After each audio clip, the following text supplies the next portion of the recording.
Pasig sa mga Oponganon nga magpabilin sulod sa ilahang mga panimay kon hashtag stay at home ning pagpatuman sa enhanced community quarantine. Sila Lapu-Lapu City Mayor Junard Ahong Chan mutanyag og cash reward alang sa mga mapiling mananaog nga mga TikTok entries.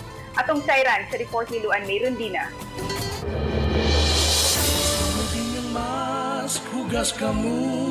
Mahiligon ka bang mag-TikTok o may account ka apan kutob ka lang sa pagtanaw sa unsay gipang post sa uban?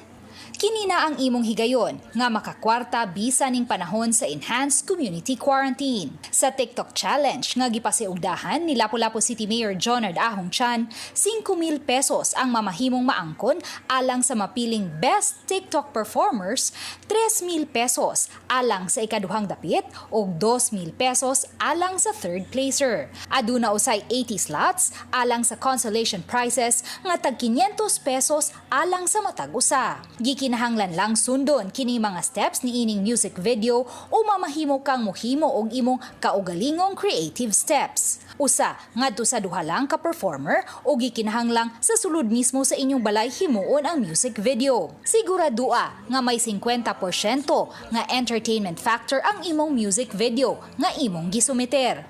Makakuha kini og 30% kung daghan ka og mga likes og 20% factor kung daghan ang mo share sa imong video. Ang deadline hangtod sa Abril 28. Sa pagkakaron, aduna nay libuan ka mga entries sama ni ining cute little girl nga taga Lapu-Lapu. Uban ni Godfrey Rilien, Luan Mayrundina, Balitang Bisdak.